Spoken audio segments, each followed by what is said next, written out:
Hello दोस्तों, नमस्कार। अभी की सबसे बड़ी खबर आ रही है, जहां पर 41 डिप्लोमेट्स को निकालने पर तिल मिलाया कनाडा। कहा भारत जैसा किसी ने नहीं किया 40-50 सालों में। जी हां दोस्तों, साथ ही साथ आपको बताएंगे जहां कनाडा ने अपने नागरिकों को भी चेतावनी दी है। कहा है भारत में आपके साथ हो सकती है बदतमीजी। साथ ही साथ बताएंगे भारत के मिडल ईस्ट कॉरिडोर से चिड़े हमास के हमदर्द तुर्की कतर, चली ओछी चाल इजराइल पर बड़ा वार। जी हाँ, इतना ही नहीं, इससे भी बड़ी खबर बताएंगे जहाँ अयोध्या में मुसलमानों ने एक में उठाई मांग, इस मस्जिद का पीएम नरेंद्र मोदी करें शिलान्यास की कर दी मांग। जी हां दोस्तों, एक से एक बड़ी खबर बताएंगे, बनेगा वीडियो कम तक। लेकिन खबरों में आगे बढ़ने से पहले अगर आप भी अपने भारत देश का दिल से समर्थन करते हैं तो इस वीडियो का भी कर दीजिए लाइक, चैनल कर दीजिए सब्सक्राइब, बेल आइकन दबाइए, साथ ही कमेंट बॉक्स में लिख दीजिएगा जय हिंद। जी हां दोस्तों, चलते हैं पहली और सबसे बड़ी खबर की तरफ, जहां 41 डिप्लोमेट्स को निकालने पर तिल मिलाया कनाडा। कहा जैसा भारत ने किया 40-50 सालों में किसी देश ने ऐसा नहीं किया। जी हां, राजनयिक तनाव के बीच मोदी सरकार के अल्टीमेटम के बाद कनाडा ने अपने 41 डिप्लोमेट्स को भारत से वापस बुला लिया है। यह जानकारी कनाडा के विदेश मंत्री मेलानी जोली ने गुरुवार को ओटावा में प्रेस कॉन्फ्रेंस के दौरान दी है। तो वहीं कनाडा के एक पूर्व राजनयिक ने कहा है कि भारत द्वारा कनाडाई राजनयिक को देश छोड़ने के लिए कहना कोई सामान्य घटना नहीं है। पिछले 40 या 50 वर्षों में इस तरह की किसी घटना के बारे में मुझे याद नहीं है जहां कुछ ऐसा हुआ हो। हालांकि भारत ने कनाडाई राजनयिकों की संख्या को कम करने की तय तारीख 10 अक्टूबर थी, लेकिन कनाडा ने भारत के साथ निजी बातचीत से इस मामले को हल करने की कोशिश की, लेकिन ये वार्ता विफल रही। कनाडाई विदेश मंत्री जोरी ने कहा कि मैं इस बात की पुष्टि कर सकता हूं कि भारत ने 21 कनाडाई राजनयिकों को छोड़कर अन्य सभी की राजनयिक छूट 20 अक्टूबर के बाद खत्म करने की योजना से हमें अवगत करा दिया है। राजनयिकों की सुरक्षा को ध्यान में रखते हुए हमने भारत से उनकी सुरक्षित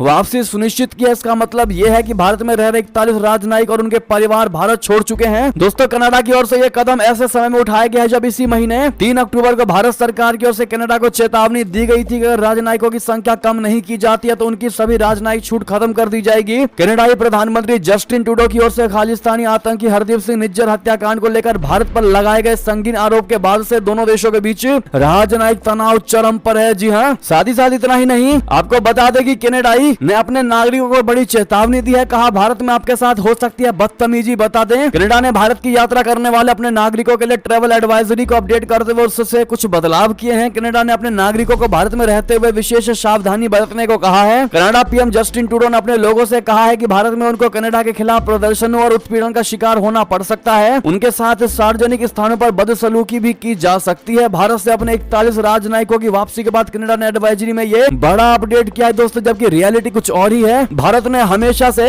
अतिथि देवो भव का नारा लगाया है दोस्तों, हमेशा से इसका स्वागत किया है और कभी भी किसी बाहरी विदेशियों पर कभी भी कोई आक्रमण या किसी भी प्रकार की बदतमीजी नहीं की है। जबकि कनाडा कहीं ना कहीं जहर घोलने की कोशिश कर रहा है और पूरी दुनिया को दिखाने की कोशिश कर रहा है कि भारत में भी ऐसा कुछ हो सकता है। ऐसे में दोस्तों, एक भारतीय होने के नाते आपकी राय तो इस पर बनती है और आप लोग क्या जवाब देना चाहेंगे कनाडा को, इस बात के लिए बताइएगा जरूर। चलते हैं अगली खबर की तरफ, जहां पाकिस्तानी शख्स का बेतुका बयान। कहा अफगानिस्तान के आतंकवादी संगठन टीटीपी को बनाने में इंडिया ने बनाया है। जी हाँ दोस्तों, बहुत बड़ा आरोप लगाया है भारत पर। बता दें, इस वक्त हमास और इजराइल के बीच जंग चल रही है और ये जंग बहुत ही आक्रामक स्थिति में पहुंच चुकी है। इस दौरान अमेरिका से लेकर रशिया तक युद्ध को लेकर चिंतित दिखाई दे रहे हैं। इसी बीच पाकिस्तानी यूट्यूबर शोएब चौधरी ने इजराइल हमास के युद्ध को लेकर पाकिस्तानी आवाम से प्रतिक्रिया लेनी चाहिए और कई अन्य मुद्दों पर बातचीत की। इस दौरान यूट्यूबर ने कहा है कि एक तरफ सारे लोग मुसलमानों के लिए खड़ा होने की बात करते हैं तो फिर हम आप लोग आपस में ही क्यों लड़ते हैं। पाकिस्तानी यूट्यूबर ने कहा कि पाकिस्तान के रिश्ते अफगानिस्तान के साथ अच्छे नहीं है, ईरान के सऊदी अरब के साथ अच्छे नहीं है, तो फिर हम मुसलमानों को एक साथ रहने की बात क्यों करते हैं। इसी बीच एक पाकिस्तानी शख्स ने हमास और टीटीपी पर बात करते हुए कहा कि हमास इस्लाम का काम कर रहा है, वहीं टीटीपी ऐसा नहीं करता है, वो मुसलमानों पर अत्याचार करता है। वो ऐसा इसलिए करता है क्योंकि टीटीपी को भारत ने बनाया है, इसके पीछे भारत का हाथ है। आपको बता दें कि तहरीक तालिबान पाकिस्तान यानी टीटीपी अफगानिस्तान का एक आतंकवादी समूह है जिसकी स्थापना साल 2007 में की गई थी। ये समूह पाकिस्तान और अफगानिस्तान के बॉर्डर एरिया के आसपास हमले करने के लिए जाना जाता। वैसे में दोस्तों, पाकिस्तानियों का भारत पर यह बहुत बड़ा इल्जाम लगाना कि टीटीपी को भारत ने बनाया, ऐसे में एक भारतीय के नाते दोस्तों आप लोग जवाब जरूर दीजिएगा इन पाकिस्तानियों को जो ऐसा और बेबुनियाद भारत पर आरोप लगा रहे हैं। चलते अगली खबर की तरफ, जहां पर भारत के मिडल ईस्ट कॉरिडोर से चिड़े हमास के हमदर्द तुर्की और कतर, चली ओछी चाल इजराइल पर वार। जी हां, भारत मध्य पूर्व यूरोप आर्थिक गलियारा तुर्की की नजरों में खटक रहा है। हमास के समर्थक इस देश ने इजराइल हमास युद्ध का कारण देते हुए कहा है कि भारत से शुरू होकर यूरोप को जोड़ने वाले इस आर्थिक गलियारे की सुरक्षा को लेकर कई चिंताएं हैं। दरअसल ये गलियारा तुर्की को किनारा छोड़कर एशिया को सीधे यूरोप से जोड़ता है। ऐसे में तुर्की नहीं नहीं चाहता है कि वो इस गलियारे से होने वाले लाभ से महरूम रहे। यही कारण है कि तुर्की ने हमास के समर्थक कतर के साथ मिलकर एक नए रेल रोड नेटवर्क का ऐलान किया है जो फारस की खाड़ी से यूरोप को कनेक्ट करेगा। तुर्की ने भारत मध्य पूर्व यूरोप आर्थिक गलियारा के खिलाफ जिस रेल रोड नेटवर्क का ऐलान किया है वो इराक में ISIS के घर से होकर गुजरता है। तुर्की में प्रवेश करते समय ये रेल रोड नेटवर्क कुर्द लड़ाकों के नियंत्रण वाले क्षेत्र को पार करता है। ऐसे में तुर्की के लिए इस नेटवर्क को जमीन पर उतारना आसान नहीं होने वाला। तुर्की को एशिया और यूरोप के बीच प्राकृतिक पुल के रूप में देखा जाता है, लेकिन तुर्की व्यापार मार्गों में बदलाव के लिए सबसे संवेदनशील देशों में से एक है, जैसा कि इसने ओटोमन साम्राज्य के दौरान कड़वा अनुभव किया था। दोस्तों अगली खबर की बात करें, जहां स्वर्ग में बना है रिश्ता, आंख मूंद कर करते हैं भरोसा। जी हां, पाकिस्तानी प्रधानमंत्री ने आखिर चीन को लेकर ऐसा क्यों कहा, बता दें। चीन में बेल्ट एंड रोड पहल को लेकर शिखर सम्मेलन हो रहा है, जिसमें भाग लेने के लिए पाकिस्तान के केयर टेकर प्रधानमंत्री अनवारुल हक काकर बीजिंग के दौरे पर हैं और इस दौरान उन्होंने चीन के राष्ट्रपति शी जिनपिंग को जमकर मक्खन लगाया है। पाकिस्तान के कार्यवाहक प्रधानमंत्री अनवारुल हक काकर ने चीनी राष्ट्रपति शी जिनपिंग के साथ एक बैठक के दौरान कहा है कि पाकिस्तान चीन के ऊपर आंख मूंद कर भरोसा करता है और दोनों देशों के बीच का रिश्ता स्वर्ग में बना हुआ है। पाकिस्तान के प्रधानमंत्री काकर ने इस बात पर जोर दिया है कि चीन के साथ रणनीतिक साझेदारी के प्रति पाकिस्तान की प्रतिबद्धता दृढ़ रहेगी और वे इसे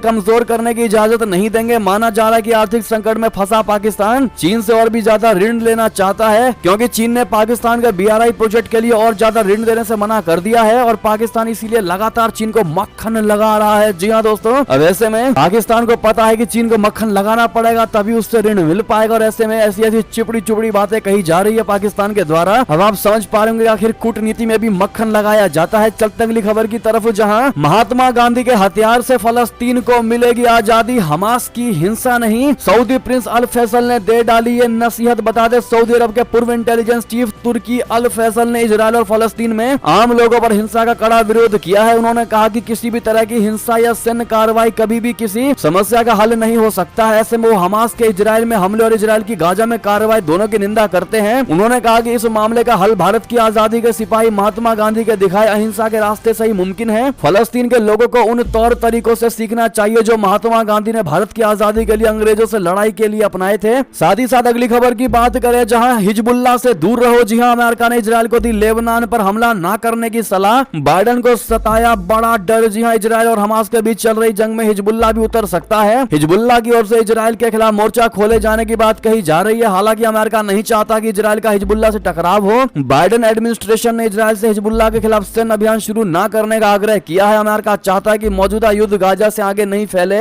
ऐसा होने पर इसे रोकना एक चुनौती बन सकता है। हमास के हमले का अनुमान लगाने में विफल रहने के बाद इस बात पर चर्चा है कि इजराइल को हिजबुल्लाह के खिलाफ लड़ाई कर उसे कमजोर करना चाहिए। यह अमेरिका के लिए चिंता का कारण है। साथ ही साथ दोस्तों एक और खबर की बात करते हैं, जहां अयोध्या से बड़ी खबर, मुसलमानों ने एक सुर में उठाई मांग, कहा धन्नीपुर मस्जिद का PM नरेंद्र मोदी करें शिलान्यास। जी हां दोस्तों, राम मंदिर के भूमि पूजन की तरह अयोध्या का मुस्लिम समाज धन्नीपुर मस्जिद का शिलान्यास भारत के प्रधानमंत्री नरेंद्र मोदी के हाथों से करवाना चाहता है। अयोध्या में राम जन्मभूमि मंदिर का निर्माण हो रहा है। मुस्लिम समाज का तर्क है कि सुप्रीम कोर्ट के आदेश पर अयोध्या में राम मंदिर का निर्माण हो रहा है, तो इस सुप्रीम कोर्ट ने मस्जिद बनाने के लिए 5 एकड़ जमीन दी है, तो राम मंदिर के भूमि पूजन की तरह प्रधानमंत्री को मस्जिद का भी भूमि पूजन करना चाहिए। जी हां, भारत के प्रधानमंत्री नरेंद्र मोदी 22 जनवरी 2024 को राम जन्मभूमि मंदिर में मूर्ति की स्थापना करेंगे, जिसको लेकर मुस्लिम समाज भी खुश है। मुस्लिम समाज के बुद्धिजीवियों का कहना है कि जिस प्रकार भारत का और अयोध्या का विकास कर रहे उसी तरह से सुप्रीम कोर्ट के आदेश पर मुसलमानों को मिली जमीन पर मस्जिद की भी स्थापना प्रधानमंत्री मोदी के कर कमलों द्वारा होना चाहिए। PM मोदी अयोध्या में 22 जनवरी 2024 को राम मंदिर में मूर्ति स्थापना का शुभारंभ करने आ रहे हैं। हम लोगों की मांग है कि भारत के प्रधानमंत्री नरेंद्र मोदी जी द्वारा धन्नीपुर की मस्जिद का शिलान्यास किया जाए। जी हाँ दोस्तों, अगर आप भी ऐसे में मानते हैं कि अपना देश बदल रहा है, भारत देश बदल रहा है, वाकई में विकास की ओर बढ़ रहा है, तो कमेंट में मोदी है तो हर चीज मुमकिन है कहना बिल्कुल भी मत भूलिएगा। बहरहाल ये थी अभी की सारी बड़ी खबरें। आपको हमारी खबर कैसी लगी? आशा करता हूँ बहुत अच्छी लगी होगी। अगर थोड़ी भी अच्छी लगी तो इस वीडियो को दोस्तों में, भाइयों में, रिश्तेदारों में शेयर जरूर कर दीजिएगा और अभी कर दीजिए इस वीडियो को लाइक, चैनल कर दीजिए सब्सक्राइब, बेल आइकन दबाइए, साथ ही कमेंट बॉक्स में लिख दीजिएगा जय हिंद जय भारत। और यहाँ तक बने रहने के लिए आप सभी का